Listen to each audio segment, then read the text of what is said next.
York, and welcome back to The Chatter. Today is March 11th, and do you know what that means, Joe? I do, but let's enlighten the viewers. It means that today is our very special annual segment on women's progression and suffrage.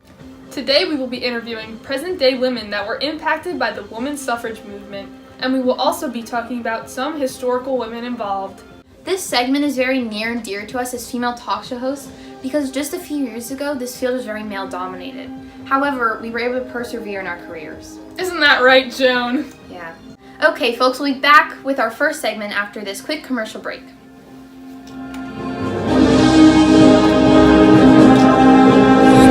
My nails are brittle.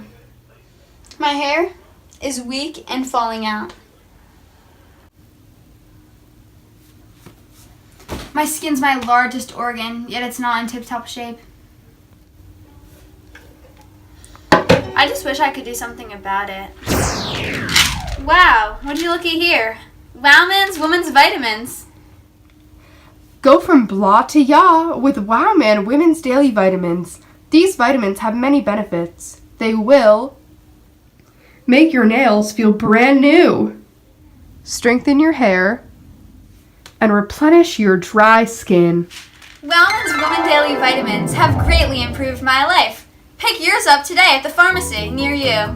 Wowman Women's Daily Vitamins, made by women, for women.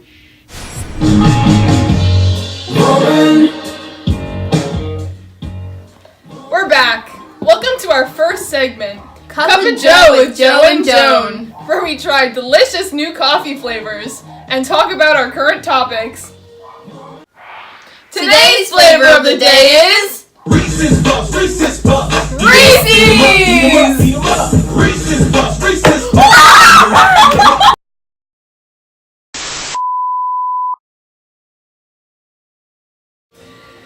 While enjoying our cups of coffee, we will be discussing modern-day women who have impacted our society by thriving in male-dominated fields. But before we can talk about what is happening now, we must look in the past and talk about the women who have impacted our society today.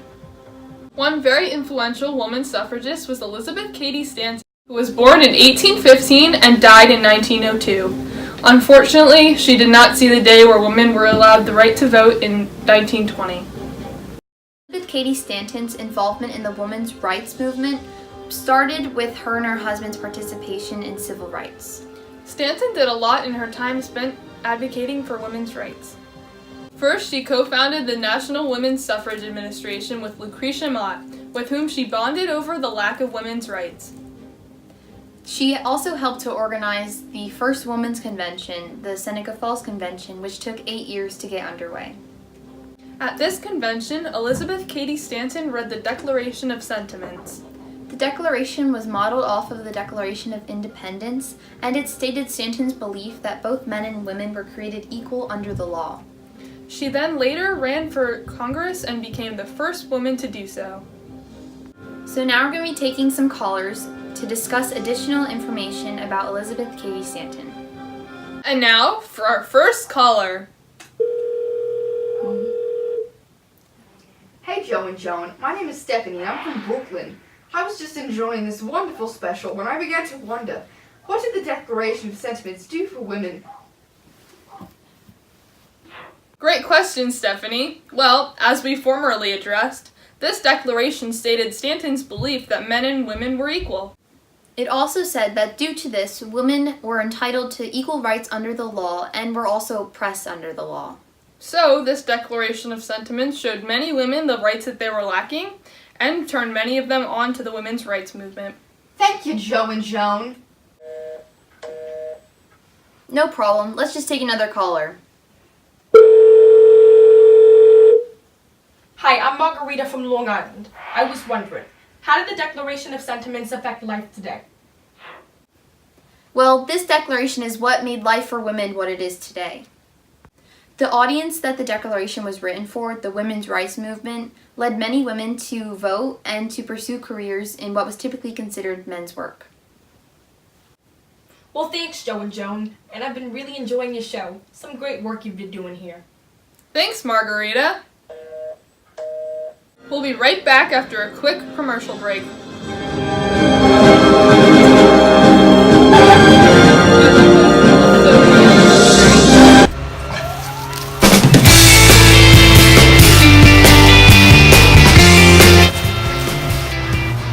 love exercising, especially with this little kitty. The problem? I get sweaty. Sweat leads to stench. I can't have that. I tried many other deodorants, none of them work. Until I found Effortless deodorant. Now I can spend more time with my pup than in the shower.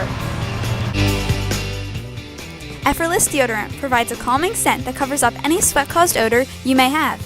Effortless deodorant is Fabu, so pick yours up at a store near you.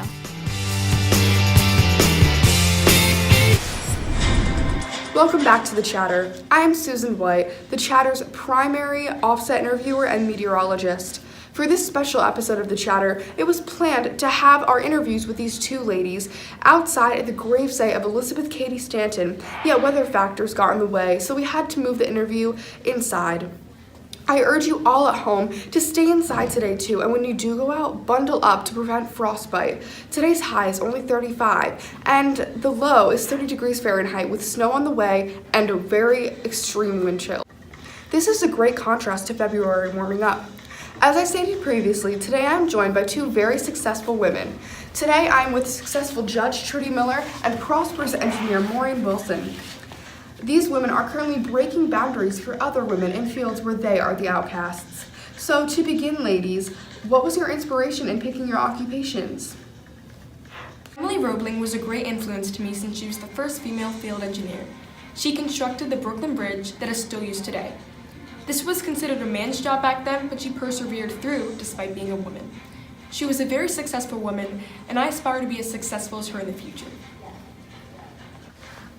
Wow, Maureen, that was truly inspiring. Well, Susan, I was definitely inspired by many things to become a judge, but one person in particular inspired me, and that person was Sandra Day O'Connor. She was the first woman on the Supreme Court. She got nominated by President Reagan in 1981. While serving, she presented a face for women on the Supreme Court, and for that, I am very grateful. Interesting. You both talked about famous women in history. Could one of you please explain how their gender affected their influence? Yeah, of course. I think for me, and Maureen too, we have similar answers. We both study history in school, and we also have dream jobs as children. While studying history, I found myself discouraged because I learned about all these men, but not a single woman. Later, when I found out about Sandra Day O'Connor, she really inspired me to get involved, and she proved that despite the fact that I have 2 X chromosomes, I can do anything that a man can do. Excellent. What colleges did you both attend? I attended the Massachusetts Institute of Technology. I am very proud of myself for attending such a prestigious school being a woman. Back then, women were not even able to receive degrees from schools. They were allowed to study there, but not receive degrees.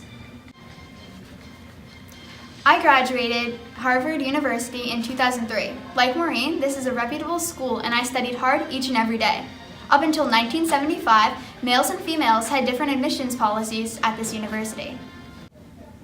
Great answer.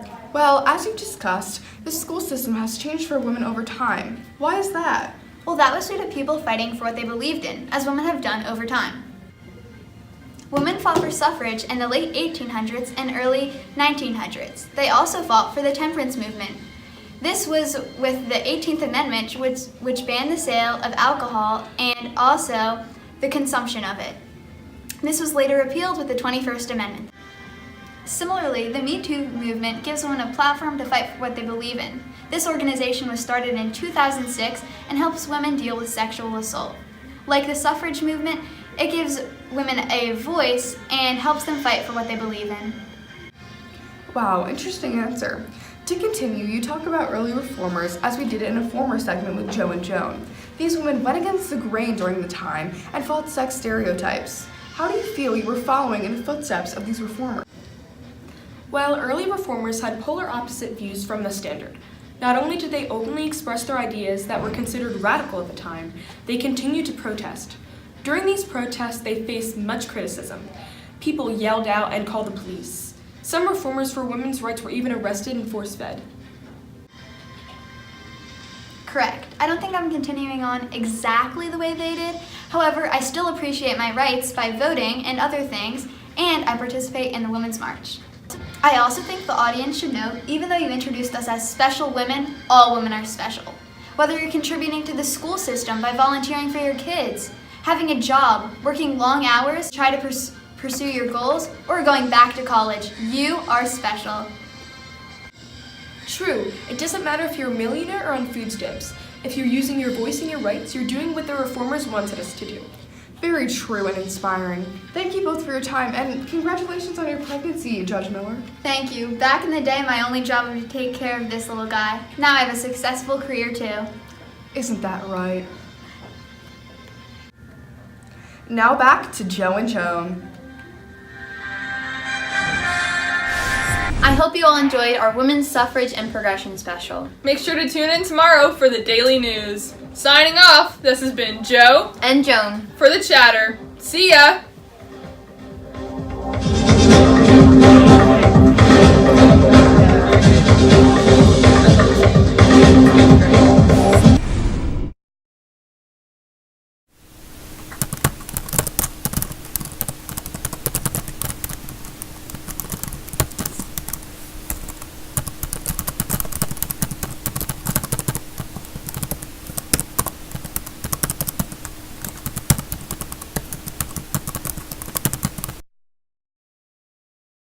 Thank you for checking out our website. Here are some bonus clips and features from our March 11th episode. After the show, Joe and I stepped to a local New York high school. We're going to interview students and see what their views are on these women suffrage related topics. Our first question is, when you turn 18, how will the right to vote affect you? Will you vote? When I'm 18, I will definitely vote because women are awesome and we need women empowerment in our lives. Everyone's lives. Yep. When I turn 18, I'll definitely vote because I don't want stupid people to run our country. When I turn 18, I'm definitely going to vote because I want to make sure that the right people are getting elected, people who will support my ideals. Before 1920, it was impossible for women to vote. How could you imagine life back then? What would you do to get involved, or what would you do in general? Before the 1920s, it was impossible for women to vote. How do I imagine life then? Well, I imagine life as having no freedoms, no ability to decide who I would want in power. If I were a woman in the 1920s, I would think that's extremely unfair. I would get involved by joining the women's rights movement so we could vote. If you lived in the time of the women's suffrage movement, would you support the cause or would you disagree with these women? I would support the women's rights movement because I believe in equal rights no matter what you are. If you're black, white, a woman, a man, a gay, a straight. What issues do you still think that women are facing today? Some women aren't receiving the same pay as men today. Women are facing like sexual assault and stuff like that, and they also don't get paid as much as men do, and they're kind of held at a lower value than men, which is wrong. I would support the women's suffrage movement and be actively involved. If I go to jail, I don't care. I would silently agree to this movement, but I definitely would not be active because I would not want to be punished for this, and yeah. Now for some bloopers from our March 11th special. Women who have impacted society thriving. Folks, we'll be right back for our first segment after this field. No, just a few years ago, this was very male dominated. That was a little weird. Hated that. I always get that wrong. Good one. It's okay. Someone upstairs was like, Gabby, stop. We don't have that much time. We have. Welcome back to The Chatter. I am Susan White, The Chatter's primary interviewer and offset meteorologist. That did not make sense. I said it backwards. This one's. Why do I keep? That was so inspiring. Up until 1975, women in med. Stop. Same hand. Today's flavor of the day is Reese's Puffs, Reese's Puffs.